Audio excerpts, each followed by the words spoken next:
Neste vídeo nós trataremos do princípio da complementaridade e de um resultado fundamental da mecânica quântica, talvez um de seus aspectos mais famosos, o princípio da incerteza.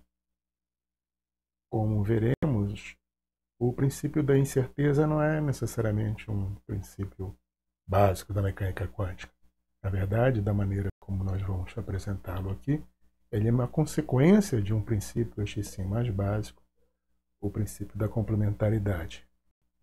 Que, por sua vez, como veremos, é algo quase inevitável à luz dos princípios que já discutimos, o princípio da superposição e a regra de Born.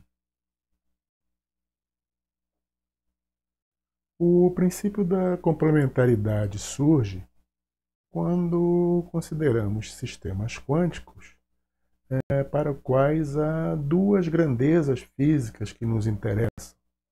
Vamos chamá-las aqui pelos nomes genéricos A e B, mas se quisermos pensar em algo específico, podemos dizer posição e velocidade. E essas duas grandezas são alvo dos princípios que nós já discutimos, em particular o princípio da superposição.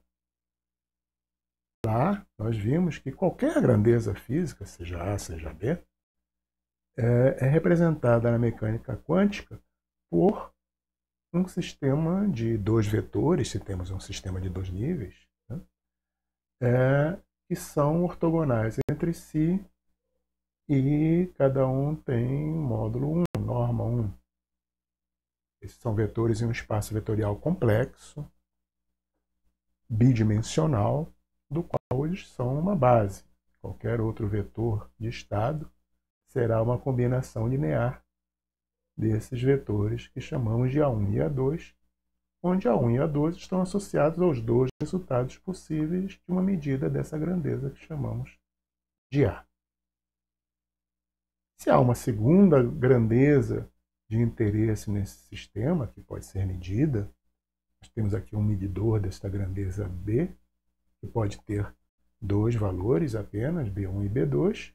Nossos estados são sempre parte de um espaço vetorial bidimensional, logo só pode haver dois valores para qualquer grandeza física de interesse nesse sistema.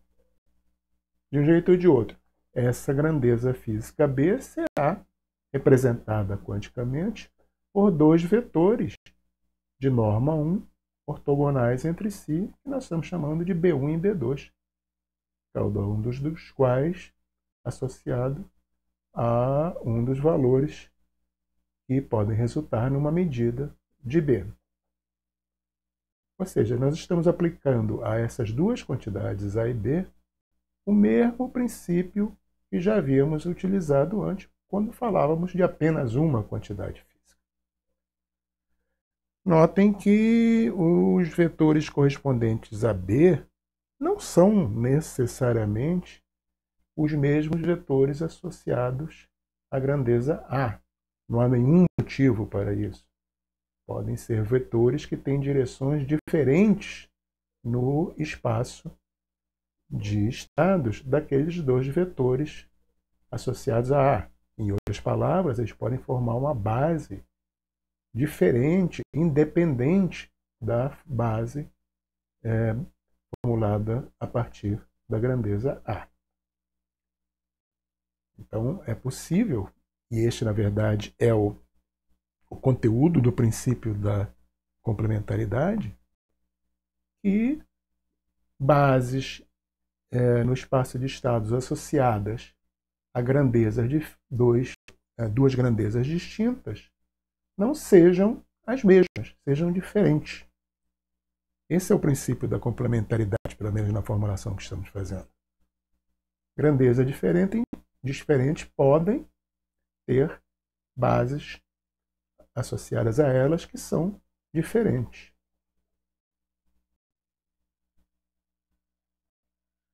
Pode acontecer, é claro, que os dois pares de vetores, as duas bases, coincidam, sejam as mesmas. Nesse caso particular, nós dizemos que as duas grandezas, A e B, são grandezas compatíveis. No caso geral, em que as bases não coincidem, nós costumamos dizer que A e B são incompatíveis. Um caso extremo de incompatibilidade é frequentemente chamado de complementaridade. Ou seja, A e B são ditas complementares se a incompatibilidade entre esses dois sistemas de eixo é, digamos assim, máxima. Isso significa que eles são o mais diferentes possíveis um dos outros, essas duas bases. Num espaço real, em que nós podemos colocar eixos cartesianos sobre cada um desses vetores, isso significaria que o ângulo entre os eixos dos dois diferentes sistemas seria sempre igual a 45 graus.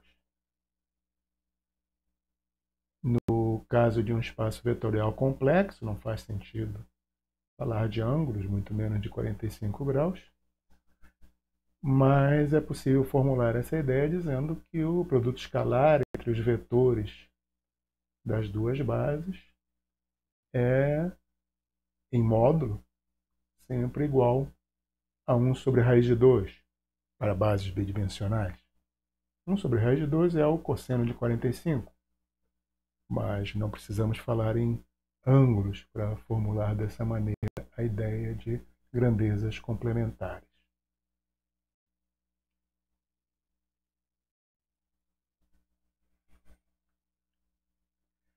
O princípio da incerteza, ou o princípio de Heisenberg, como já dizemos, pode ser deduzido a partir da ideia de complementaridade.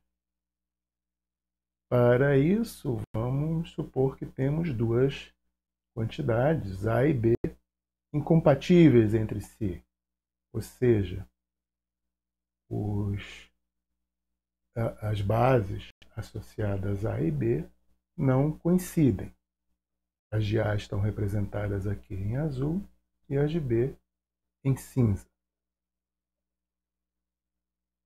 Vamos ver o que se pode dizer sobre as incertezas em A e em B quando nós temos um estado quântico representado por um vetor psi que não coincide nem com um vetor da base A, nem com um vetor da base B. Esse é o caso geral, né?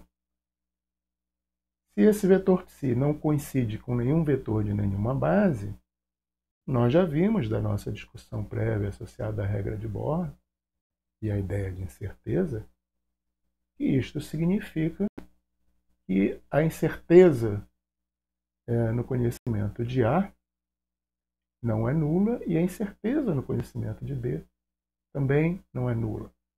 Ou seja, é impossível prever, se eu estou num estado como psi, qual será o valor de uma única medida de A ou de uma única medida de B. Haverá uma probabilidade dessa medida resultar em A1, uma probabilidade dela resultar em A2. Como o vetor não coincide com nenhum desses eixos, essas probabilidades não são zero, logo haverá uma incerteza na nossa capacidade de previsão de qual será o próximo resultado encontrado numa medida. O mesmo pode ser dito para B. Novamente, como o vetor vermelho, psi, não coincide com nenhum dos eixos de B, haverá uma incerteza em qualquer previsão sobre o próximo resultado da medida de B. Se nós trouxermos esse vetor vermelho, psi, para fizermos com que ele coincida com algum vetor das bases, por exemplo, podemos trazê-lo para que ele coincida com o vetor B1. Se esse estado corresponder ao estado em que a grandeza B vale B1, nós temos claramente, como já discutimos, que qualquer medida, pela regra de Born, qualquer medida de B resultará em B1. A probabilidade será 100% disso ocorrer. Ou seja, não há nenhuma incerteza na grandeza B se eu estou num estado psi que coincide com B1. É claro que o mesmo pode ser dito se ele estiver sobre o eixo correspondente a B2. A incerteza também será nula nesse eixo. Ou seja, nesses casos em que o vetor psi coincide com o elemento da base B, eu tenho ΔB igual a zero. Mas como a base B é diferente da base A, ou seja, esse vetor B não coincide com nenhum vetor da base A, estar em cima do eixo correspondente a ele não garante que eu possa prever o resultado da próxima medida de A. Haverá uma probabilidade dessa medida resultar em A1 e uma probabilidade dessa medida resultar em A2. Ou seja, ΔA não será zero se o meu vetor psi estiver sobre um dos elementos da base associada a B. Exatamente da mesma maneira, se o meu vetor psi estiver sobre um dos eixos associados à grandeza A, em azul, eu terei uma incerteza nula na previsão do próximo resultado para A, porque há 100% de chance de, por exemplo, obter A igual a 1 se coincidir com A1. Mas, novamente, como A1 não coincide nem com B1 nem com B2, porque estou considerando grandezas incompatíveis, há uma probabilidade de uma medida de B feita sobre um estado A1 resultar em B1 e uma probabilidade dela resultar em B2. Logo, eu não sei o que acontecerá com certeza. Há uma incerteza quanto ao próximo resultado. Se nós olharmos para essas três possibilidades que esgotam tudo que pode ser considerado sobre qual é o vetor psi, nós vemos que não há nenhum estado psi, nenhuma dessas três possibilidades aqui, corresponde à incerteza zero nas duas grandezas. Não há em nenhuma desses três casos que nós discutimos aquele em que ΔA é igual a zero e ΔB é igual a zero.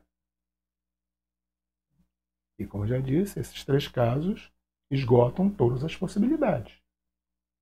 Ou seja, se A e B são grandezas incompatíveis, não há nenhum estado no espaço de estados desse sistema em que a incerteza em A e a incerteza em B sejam nulos. Ou seja, em nenhum estado desse sistema, A e B estarão bem definidos. Esse é o princípio da incerteza, formulado da maneira mais geral possível. A partir dele é possível encontrar alguns resultados quantitativos que relacionam essas incertezas ΔA e ΔB entre si. Relações de incerteza. A relação de incerteza de Heisenberg é o exemplo mais conhecido delas. Mas o princípio em si é mais básico que essas relações. Nós vemos que, como fruto do fato de A e B serem grandezas incompatíveis, eu jamais encontrarei um estado em que eu possa prever o próximo resultado de uma medida tanto de A quanto de B. Será possível fazer isso para uma medida de B, se eu tiver sobre os eixos correspondentes à grandeza B, para uma medida de A, se eu tiver sobre os eixos azuis aqui, mas, como A e B são incompatíveis, será impossível fazer isso para as duas ao mesmo tempo. Então, este é o princípio da incerteza, de uma forma mais geral, digamos assim, do que costuma ser apresentada.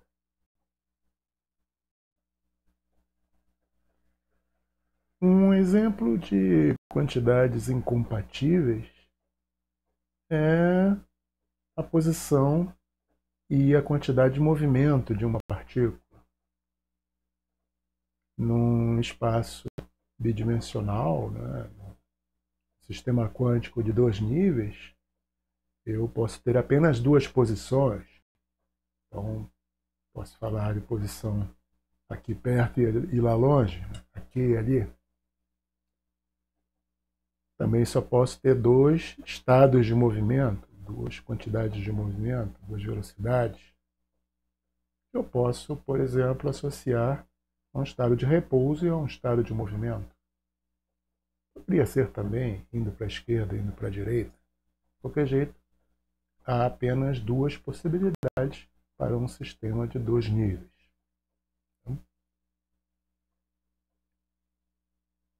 Esse par, posição, momento, é um par de grandezas que é incompatível em qualquer sistema de partículas, seja em 2 ou mais dimensões, como veremos. Ou seja, os vetores da base associados à quantidade de movimento, P1 e D2, não são os mesmos vetores associados à posição, x1 e x2. Mais que isso, eles são complementares, na verdade, naquele sentido que eu mencionei. O vetor P1, por exemplo, está o mais longe possível dos vetores x1 e x2. No espaço real estaria, como já disse, a 45 graus dos dois. Infelizmente, não é possível demonstrar no momento que essas 2 quantidades são complementares. Aliás, bem incompatíveis, nós podemos demonstrar agora.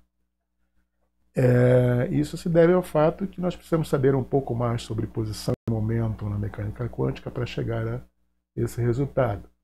E nós ainda não vimos esse tipo de coisa no curso. Mas, de qualquer jeito, sabendo que isso pode ser demonstrado, é o fato que na mecânica quântica momentum e posição são grandezas incompatíveis, ou seja, pelo princípio da incerteza que nós acabamos de discutir, é impossível ter um estado quântico que tenha posição e quantidade de movimento bem definidos. Ou seja, se eu sei a quantidade de movimento da partícula, se eu sei sua velocidade, eu não sei onde ela está. Se eu sei onde ela está, eu não sei a sua velocidade. Então, este é um exemplo, talvez o mais famoso de todos, de grandezas incompatíveis, posição e velocidade. Estudado, é claro, numa situação particularmente simples, em que só há 2 posições e 2 velocidades relevantes para esse meu sistema. Mas, como eu disse, esse é um resultado mais geral. Com isso, nós terminamos nossa discussão da complementaridade e do que talvez seja a sua consequência mais importante, o princípio da incerteza. No próximo vídeo, nós discutiremos uma ideia que talvez nem deva ser classificada de princípio, mas devido à sua relevância em alguns dos principais problemas conceituais da mecânica quântica, deve ser colocada em destaque. Essa ideia responde a pedido de redução ou colapso do vetor de